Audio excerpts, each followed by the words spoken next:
ಒಲಿದು ಬಂದ ಲಕ್ಷ್ಮೀ ಮುನಿದಾಗ. ಲಕ್ಷ್ಮೀದೇವಿ ಉಳಿದುಕೊಂಡಿರುವ ಮನೆ ಸದಾಕಾಲ ಸಂಪತ್ತು ಹಾಗೂ ಸಮೃದ್ಧಿಯಿಂದ ಕೂಡಿರುತ್ತದೆ.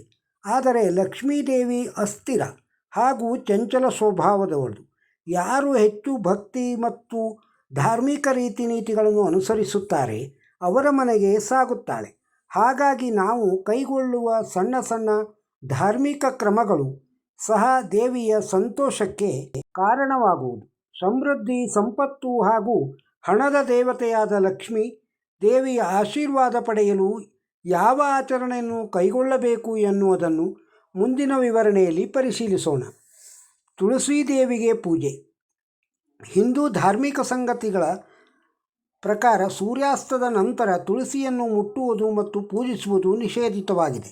ಹಾಗೆ ಮಾಡಿದರೆ ನಿಮಗೆ ಮತ್ತು ನಿಮ್ಮ ಕುಟುಂಬಕ್ಕೆ ದುರಾದೃಷ್ಟ ಮತ್ತು ಬಡತನ ಬರುವುದು. ತುಳಸಿ ಗಿಡಕ್ಕೆ ನೀರನ್ನು ಎರೆಯುವುದು ಮತ್ತು ಪೂಜಿಸುವುದು ಅತ್ಯಂತ ಪವಿತ್ರವಾದ ಸಂಗತಿ ಎಂದು ಪರಿಗಣಿಸಲಾಗುವುದು. ಆದರೆ ಅದು ಸಂಜೆಯ ಸಮಯದಲ್ಲಿ ಅಲ್ಲ. ಸಂಜೆಯ ಸಮಯದಲ್ಲಿ ತುಳಸಿಗೆ ತುಪ್ಪದ ದೀಪವನ್ನು ಬೆಳಗಬೇಕು. ಆಗ ತುಳಸಿ ದೇವಿಯು ನಕಾರಾತ್ಮಕ ಶಕ್ತಿಯ ನಿರ್ಮೂಲನೆ ಮಾಡುವಳು. ಜೊತೆಗೆ ಲಕ್ಷ್ಮೀದೇವಿಯು ಮನೆಯ ಒಳಗೆ ಪ್ರವೇಶಿಸುವಳು. ಸೂರ್ಯಾಸ್ತದ ನಂತರ ಗುಡಿಸುವುದು. ಸೂರ್ಯಾಸ್ತದ ನಂತರ ಮನೆಯ ಒಳಗೆ ಹಾಗೂ ಹೊರಗೆ ಗುಡಿಸುವುದು ಅಶುಭ ಸೂಚಕ. ಅದನ್ನು ಮಾಡಬಾರದು.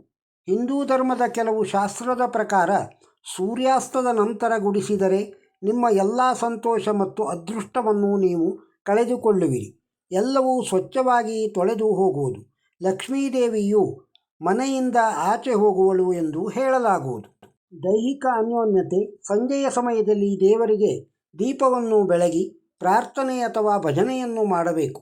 ಪವಿತ್ರವಾದ ಆ ಸಮಯದಲ್ಲಿ ಲಕ್ಷ್ಮೀದೇವಿ ಮನೆಗೆ ಆಗಮಿಸುವಳು ಎಂದು ಹೇಳಲಾಗುವುದು. ಅಂತಹ ಸಮಯದಲ್ಲಿ ಮಲಗುವುದು ಅಥವಾ ಸಂಭೋಗ ನಡೆಸುವ ಕೆಲಸವನ್ನು ಮಾಡಬಾರದು. ಅದು ದುರಾದೃಷ್ಟವನ್ನು ಆಹ್ವಾನಿಸುವುದು.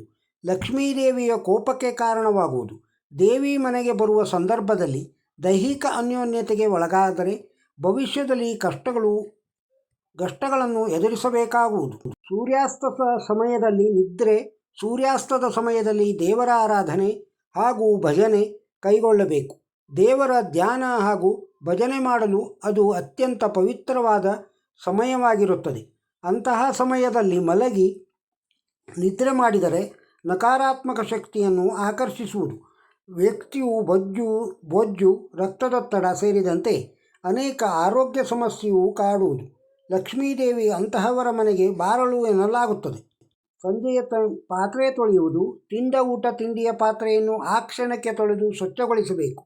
ಅದನ್ನು ಒಂದೆಡೆ ರಾಶಿ ಹಾಕಿಕೊಂಡು ಸೂರ್ಯಾಸ್ತದ ನಂತರ ತೊಳೆದರೆ ಶನಿ ಮತ್ತು ಚಂದ್ರನ ಕೋಪಕ್ಕೆ ಕಾರಣವಾಗಬೇಕಾಗುತ್ತದೆ. ತಿಂದ ತಟ್ಟೆಯನ್ನು ಒಣಗಿಸದೆ ಆಯಾ ಸಮಯಕ್ಕೆ ತೊಳೆದು ಸ್ವಚ್ಛಗೊಳಿಸಿದರೆ ಲಕ್ಷ್ಮೀದೇವಿಯು ಸಂಪತ್ತು ಮತ್ತು ಸಮೃದ್ಧಿಯನ್ನು ಕರುಣಿಸುವಳು ಎನ್ನುವ ನಂಬಿಕೆ ಇದೆ. ಸೂರ್ಯಾಸ್ತದ ಸಮಯದಲ್ಲಿ ಅಧ್ಯಯನ.